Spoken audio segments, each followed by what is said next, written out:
For centuries, history told us a simple story. Christopher Columbus discovered America in 1492. Before him, nothing. But what if that story is wrong? What if Europeans reached the Americas nearly 500 years earlier and stayed far longer than we ever imagined? Recent discoveries hidden inside ancient DNA are rewriting history. And they point to one unforgettable truth. The Vikings were in America much longer than we thought. The Vikings, fearless sailors, traders, explorers. From Scandinavia, they conquered seas long before compasses or GPS.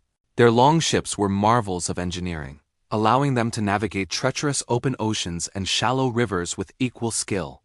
By the year 1000 AD, their influence stretched across Europe and beyond. They had settled in England, established colonies in Iceland, and pushed even further west to the icy shores of Greenland. But their own stories, the Norse sagas, spoke of something more. A mysterious, fertile land they called Vinland, located somewhere across the Atlantic. For centuries, historians dismissed Vinland as pure myth, a sailor's tale, a legend passed down around a fire with no more substance than a ghost story. It was a fascinating idea, but without proof, it was just that, a story. That all changed in 1960. In a quiet corner of Newfoundland, Canada, archaeologists uncovered something impossible. The remains of Viking-style houses, built from sod and timber, just like those found in Greenland and Iceland. They found iron tools, including nails and a smithy for repairing ships, forged in a distinctly Norse style. The artifacts were radiocarbon dated to around the year 1000 AD. This site, now known as Lance O Meadows, was the smoking gun. It proved beyond a shadow of a doubt that Vikings had reached North America. But the history books quickly settled on a neat, tidy conclusion. They came, they saw. They stayed for a very short time, maybe a few years. And then they left, never to return. End of story. For over half a century, that was the accepted truth. It was a brief, failed experiment, or so we thought. In recent years, scientists unlocked a tool more powerful than any shovel or brush: ancient DNA analysis. This technology allows them to extract and sequence genetic material preserved for centuries, even millennia, in human remains like teeth and bones. By comparing these ancient genetic blueprints to those of living populations, researchers can trace ancestry and migration patterns with incredible precision. And as they studied the DNA of certain indigenous groups in North America, they began to notice something strange. Certain individuals carried European genetic markers, but these markers predated the arrival of Columbus by centuries.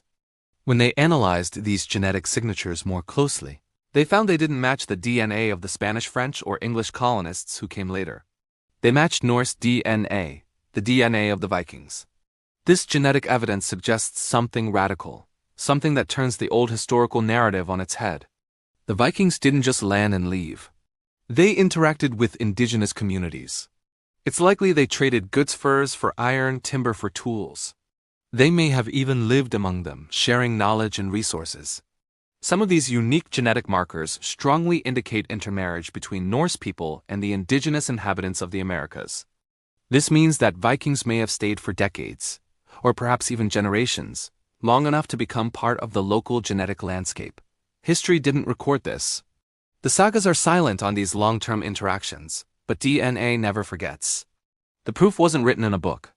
It was written into the human genome itself. So, why didn't we know this sooner? Why did history get it so wrong for so long? A big part of the reason is that Vikings didn't build empires like the Romans. They didn't leave behind massive stone monuments or sprawling cities that would stand the test of time. Their settlements were often temporary, built from wood and turf, designed to be functional, not permanent. Over centuries, these structures were simply absorbed back into nature, leaving almost no trace. Furthermore, for hundreds of years, the oral histories of indigenous peoples, the stories passed down through generations that might have held clues, were largely ignored or dismissed by European historians. It's only now, with the irrefutable evidence from modern science, that we're finally starting to listen to all the sources available to us, combining genetics with archaeology and tradition. This discovery changes more than just a few dates on a timeline. It changes our fundamental understanding of exploration, cultural exchange, and human migration.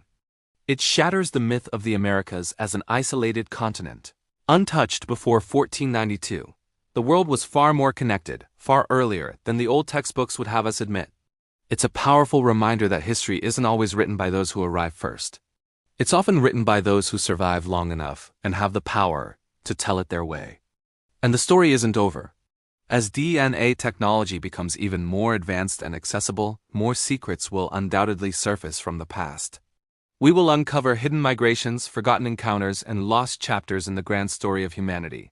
The presence of Vikings in America was not a historical footnote or a brief accident. It was part of a complex, global story of human movement and interaction, a story we are only just beginning to truly understand. History once said Vikings touched America briefly and then vanished. Ancient DNA says otherwise. They were here. They stayed. And their legacy, hidden for 1,000 years, still lives on inside us. History is not finished being rewritten. Thanks for watching.